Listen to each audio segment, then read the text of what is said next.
diyakini pernah ditanam satu grup tari Lengger sebagai tumbal jembatan. Assalamualaikum warahmatullahi wabarakatuh. Terima kasih sudah klik video ini. Dan bagaimana kabar kalian semua guys? Semoga kalian selalu diberikan kesehatan dimanapun kalian berada. Ini aku akan cerita kisah misteri. Dan kisah ini berasal dari Tanah Jawa. Aku sebetulnya merinding baca cerita ini karena gak menyangka gitu loh, ada satu bangunan yang dibuat dengan tumbal. Tapi tumbalnya ini unik, gak main-main. Bukan cuma satu atau kepala, tapi satu rombongan penari Lengger. Jadi malam ini aku akan bahas kisah misteri di balik pembuatan rel kereta api Jembatan Serayu. Ada apa sih di balik jembatan tua ini? Nah, karena ini tuh tua ya, jembatan yang udah tua tapi masih kokoh gitu. Udah 100 tahun ya umurnya, tapi masih aja kokoh dan kayaknya masih bisa digunakan sampai sekarang ya. Itulah yang membuat unik cerita ini. Sebelum mulai guys, karena ini adalah cerita yang mengandung sejarah, jika ada nama tempat atau tanggal yang keliru atau salah aku sebutkan, mohon maaf, kalian bisa tulis di kolom komentar. Karena semua yang aku ceritakan kali ini berasal dari internet dan juga sebuah buku. Tanpa berlama-lama, ini dia ceritanya. Jadi cerita ini terjadi pada saat zaman penjajahan. Semua bangunan kayak perusahaan ataupun kayak rel kereta api juga itu masih milik pemerintah Hindia Belanda. Karena ya kita belum merdeka kan saat itu, jadi semuanya itu masih milik Belanda. Jalur rel kereta api ini didirikan pada 10 April 1869 oleh pemerintah Belanda. Sebetulnya pembuatan ide jalur rel kereta api ini dicetuskan oleh Kolonel Van der Weyck, nggak asing kan namanya. Nah, dia mencetuskan bahwa kayaknya nih perlu deh dibikin jalur rel kereta api. Karena kita tahu nih bahwa geografis Indonesia terdapat berbagai sungai, perbukitan, dan itu bisa memakan waktu lama jika tidak menggunakan jalur rel kereta api. Dan akhirnya usulan itu, ide itu diterima oleh pemerintah Belanda dan dibuatlah rel kereta api. Rel kereta api itu dibuat untuk mengangkut hasil bumi yang ada di pelosok-pelosok wilayah-wilayah lain Indonesia untuk dibawa ke pusat kota yaitu Batavia. Nah, karena jalan yang susah banget tuh kalau misalkan hanya menggunakan kuda ataupun kendaraan biasa, itu kan pasti memakan waktu yang lama. Akhirnya dibuatlah jalur rel kereta api ini. Awalnya pembuatan jalur rel kereta api ini menghubungkan antara Batavia ke Surabaya melalui Yogyakarta. Itu rencana awalnya. Tapi setelah pembuatan malah dibuat jalur Semarang dengan Surakarta dan Yogyakarta. Akhirnya pada tahun 1914 sampai 1915 dibikin lagi nih jalur rel kereta api yang menghubungkan Cirebon ke Kroya. Tujuannya ya untuk mempercepat pengiriman tadi ya dari jalur selatan ke pusat kota yaitu Batavia. Tapi nyatanya guys, bangunan ini tuh tidak semudah bangunan-bangunan yang sebelumnya yang udah dibuat. Pembuatan jalur inilah yang banyak mengandung misteri dan mistis tentunya. Karena pembangunan ini melewati jalur-jalur yang susah yaitu perbukitan, notok, dan juga dalamnya Sungai Serayu. Pada pembangunan jalur ini juga nih banyak banget yang memakan korban karena kan dulu pekerja itu menggunakan sistem kerja paksa ya. Akhirnya banyak banget nih korban-korban atau pekerja-pekerja itu yang mati begitu aja karena kelelahan ya kan, karena kelaparan, karena emang sistemnya itu adalah sistem kerja paksa. Hal ini tuh dibuktikan ternyata di dekat rel kereta api Notok itu ditemukan nih makam-makam tua yang katanya disinyalir itu adalah makam dari para pekerja paksa yang dulu ngebangun jalur kereta api itu. Ada cerita yang lebih mengerikan di balik pembuatan jalur rel kereta api di Sungai Serayu.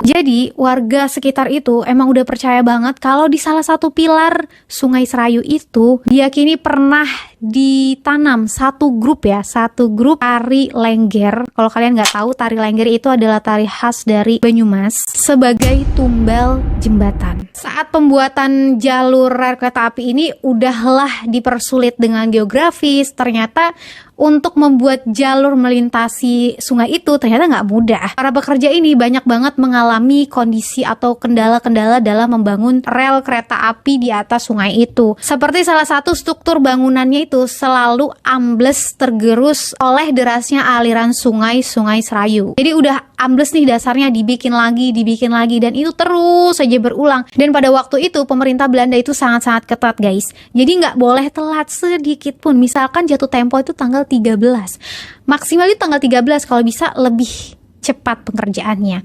Nah, karena takut dan karena memang benar-benar ketat pada saat itu, akhirnya para pihak yang membuat rel kereta api yaitu Stutpoortwegen ini mencari jalan lain dong. Gimana nih caranya agar bisa menyelesaikan masalah ini? Akhirnya mereka datanglah ke paranormal yang ada di sekitar tempat itu ya. Akhirnya si paranormal ini berkomunikasilah dengan penghuni Sungai Serayu itu.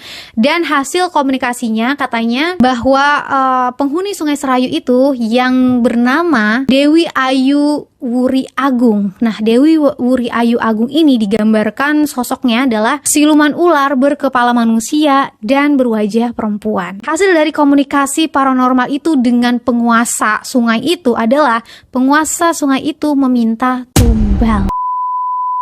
Yang uniknya ya, dia tuh nggak minta 1 kepala, 2 kepala, atau berapa orang, tapi dia minta satu grup guys, satu grup penari lengger, sama gamelan 1 setnya juga dia pengen. Katanya itu untuk menghibur para penghuni bangsa jin yang ada di situ. Ya, mungkin mereka kesepian jadi pingin ada hiburan. Ini serem juga ya, satu grup itu banyak loh. Mungkin beberapa orang bisa sampai 5-6 orang. Akhirnya pihak dari Stutpoortwegen ini mencarilah grup di daerah situ ya, di sekitar situ. Dapatlah nih mereka grupnya, dan mereka itu ngomong ke penarinya atau ke pihak grup tarinya itu mau bikin acara selamatan dan hitung-hitung buat menghibur para pekerja yang ada di sana, katanya gitu. Oh ya udah, akhirnya para penari grup itu menyetujui nih, dan terlebih lagi mereka tuh dibayar 3 kali lipat dan lunas, dibayar di depan gitu. Siapa sih yang nggak mau? Oke, mereka terima dong. Sore sebelum senja, penari dan semua alat musiknya tuh udah tiba di lokasi.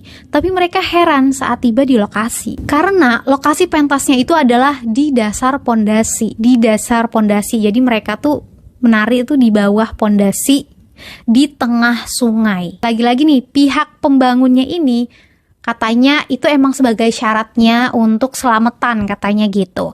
Ya udah deh, akhirnya mereka nurut lagi kan. Menjelang senja, obor-obor tuh udah mulai dinyalain. Sekitar jam 9 malam, para penari itu turun nih ke dasar pondasi itu. Sebelumnya mereka udah ngangkut-ngangkut barang-barang ya, maksudnya peralatan gamelan dan sebagainya ke bawah. Akhirnya mereka turun nih ke bawah. Gak lupa, ternyata di bawah itu udah ada sesaji kayak ayam, bunga, lengkap lah gitu. Ya sebetulnya para penari itu heran ya, terheran-heran, tapi ya udahlah gitu, karena mereka percaya aja bahwa itu syarat selamatan agar semua pekerja itu selamat gitu, lancar pekerjaannya dalam membangun jembatan itu. Akhirnya mulailah gamelan mulai ditabuh dan para penari itu mulai menari ya kan. Tapi itu tuh suasananya bukan menghibur, malah mengerikan, mencekam. Jadi mereka, para pekerja, para puluhan pekerja dan juga para kayak mandor lah istilahnya ya, itu tuh ngeliatnya dari atas, bukan ngikut ke bawah ya guys, tapi dari atas loh nontonnya. Kalian bisa bayangin kan, kayak lubang gede banget gitu, terus kita nontonnya dari atas kayak gini nih gitu. Ternyata di atas itu udah disiapin batu-batu yang besar. Untuk apa? Ya untuk mengubur mereka hidup-hidup. Sebetulnya para pekerja itu tuh udah tahu akan terjadi hal itu, akan terjadi pembunuhan massal. Tapi apa daya mereka nggak bisa berbuat apa-apa, apalagi diintimidasi sama para petinggi-petinggi kayak mandor-mandor suruhan-suruhan Belanda itu. Mereka udah nggak berdaya. Akhirnya udah ngikutin aja. Saat itu rembulan bersinar terang, tepat pada jam 12 malam, para mandornya ini, suruhan Belanda ini, mematikan 4 obor di sudut pondasi. Dan mereka tuh ngambil tangga yang tadinya buat turun ya.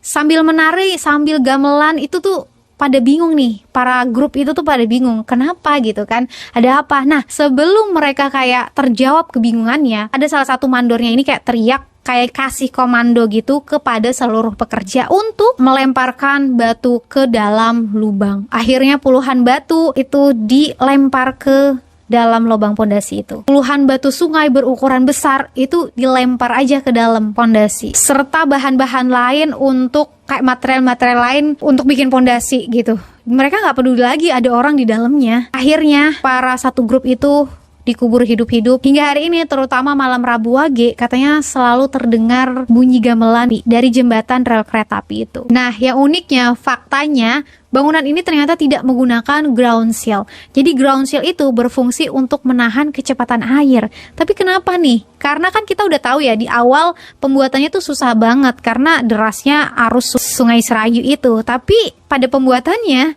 tidak memakai ground seal, hanya memakaikan tumbal manusia. Tapi tetap kuat sampai saat ini. Allahu a'lam bishawab. Yaudah, segitu aja cerita malam Jumat kali ini. Semoga menghibur kalian semua dan sampai jumpa di video aku selanjutnya. Bye.